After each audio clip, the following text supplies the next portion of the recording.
안녕하세요. 공감소통장 전의 테라피입니다. 설 연휴 잘 행복하게 지내셨죠?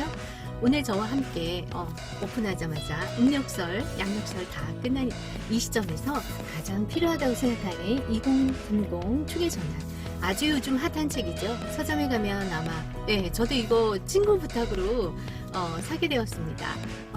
여러분 오늘 이 핫한 베스트셀러 한번 저와 함께 나눠보도록 하겠습니다. 시작할 2030 초계전환, 저자는요 마우로 F 기엔이라는 분이 지으셨고요. 현재 펜실베니아 대학교 경영학과 교수로 재직 중에 있다고 말씀해 주시고 있었습니다. 그리고 이분이 이 책을 통해서 10년 동안 앞으로 2030년까지 이 세계가 어떻게 흘러갈지에 대해서 이 책에서 대략적인 거시적인 안목을 제시하고 있었는데요. 자세하게 지금부터 바로 시작해 보도록 하겠습니다. 네, 이 책의 핵심은 바로 요 그래프 모양의 요 모양 되겠습니다. 제가 한번 설명해 드릴게요. 낮은 출생률로 인해서 새로운 세대가 현현하게 되고 새로운 중산층이 만들어지면서 여자의 부가 증가한다고 보고 있고요. 그렇게 되면서 어떻게 되나요? 여성들이 도시를 선호하기 때문에 도시가 성장하게 되고, 그러면서 기술은 더욱더 발전하게 되고요. 그렇다면 또 그거에 연이어서 새로운 소비 패턴이 형성된다는 것이죠. 그러면서 블록체인이라든지 가상화폐, 전자화폐가 새로운 화폐의 출현이 앞으로 10년 동안 굉장히 거세게 물결이 흘러넘칠 거라고 이렇게 이야기하고 있는 큰 줄기라고 하겠습니다. 저는 이 책에서요 이 말을 서두로 여러분과 함께 나눠보겠습니다.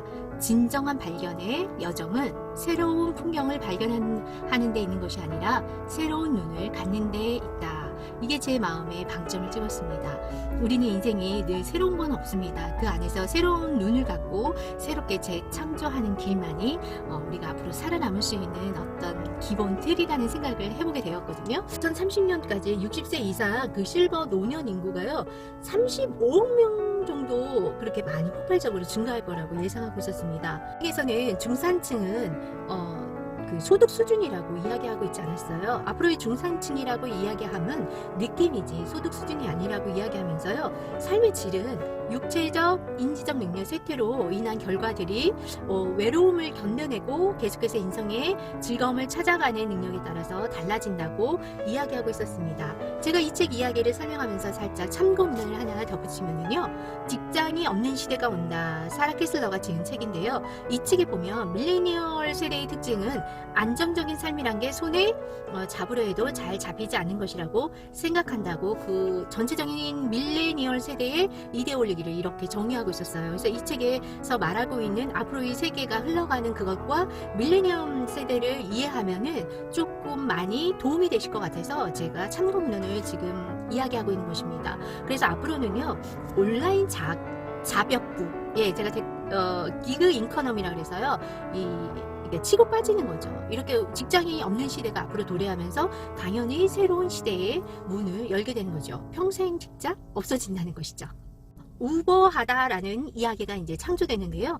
이게 그 세계 대백과 사전에도 새롭게 등재된 단어라고 합니다. 우버하다, 공유하다. 자동차나 집, 어떤 자기가 가지고 있는 소유물을 나눠가는 공유 개념이 앞으로 2030년까지 더욱더 발전하고 세대 간의 흐름이 어떤 소유권에, 이렇게 우리 기성세대들은 소유권에 대한 그걸 가지고 살았는데요. 이제 그런 평등의 개념으로 무소유, 공유 개념으로 나아간다는 것이죠. 그런 심리를 읽을 때 우리가 사업을 하시는 분이나 그 비즈니스 세계에서 일하시는 분들은 빨리빨리 읽고 그거에 발맞춰 나아가야겠습니다. 우리에게 이 책에서는 맨 후반부에서는요, 볼 수 없는 것들을 바라보는 방법론에 대해서 7가지 틀에 대해서 제공해주고 있었습니다. 그것이 바로 수평적 사고인데요. 그러면 수평적 사고를 어떻게 하느냐, 이 책에서는요, 첫 번째 멀리 보기입니다. 사람의 기본 본성은 가까이 있는 것밖에 보지 못하잖아요. 그래서 이분이, 저는 총평을 먼저 하자면 이 책이 인간의 본성을 좀 거슬렀다는 생각이 듭니다. 어떠한 의미냐면, 인간의 본성은 가까이 있는 것, 눈앞에 있는 것에만 치중하게 되어 있고 손실 회피 위험을 이득보다 더 크게 여기는 게 인간 본성인데요. 이 책에서는 그래도 10년을 내다보는 그런 해안을 가지고 독자들을 찾아왔다는 것에 대해서 저는 큰 점수를 드리겠습니다. 그래서 두 번째는요, 다양한 길을 모색하라. 그리고 세 번째는 천리길도 한 걸음부터, 네 번째는 막다른 상황 피하기, 다섯 번째는 불확실한 상황에서도 것도 낙관적으로 접근하기, 6번째 역경을 두려워하지 않기, 7번째 흐름 놓치지 않기. 예, 잘 모르는 것들을 두려워하면 기회를 붙잡는데 방해가 된다라는 어떤 윌리엄 포크터가 한 말을 마무리로 하고 있었습니다. 또 제가 이 책에서 교훈을 얻었던 점 마지막은요, 탁월함의 본질은 평범합니다. 이 평범함의 위력에 대해서 이렇게 주장을 하고 있었습니다. 경영자에게 필요한 것은 단순한 몇 가지 일을 꾸준히 하는 능력, 그런 부드러운 개입이 능력이 된다는 이야기가 참 공감이 많이 되었습니다. 책이 왜 베스트셀러가 되었을까요? 네, 이 불안한 세대 가운데서 10년 뒤의 일을 이야기해 주니까 당연히 사람들의 관심과 이목을 끌었다는 생각이 들었고요. 그리고 이제 앞으로 10년 뒤 정도 계속해서 흘러가는 것이 아프리카 이야기를 하고 있었는데요. 아프리카는 수세식 화장실 보급률이 굉장히 낮다고 합니다. 그러나 핸드폰 보급률은요 거의 90몇 프로에 달해서요, 수세식 화장실은 없을지언정 핸드폰으로 결제하고 핸드폰으로 보건소를 예약한다든지 오히려 이렇게 4차 혁명을 땡기는 생활을 공존하고 있는 거죠. 예, 낙후된 생활과 4차 혁명으로 인해서 그 핸드폰을 갖고 있는 그런 공존된 생활에 이 사람들이 나중에 10년 뒤에 아프리카와 그 인도의 소비 시장이 굉장히 이제 세계 판도를 바꿀 것이라고 이야기하고 있었고요. 그리고 앞으로 공유 문화 굉장히 강조 많이 하고 있었습니다. 그러면서 공유하면서 어떻게 되나요? 예,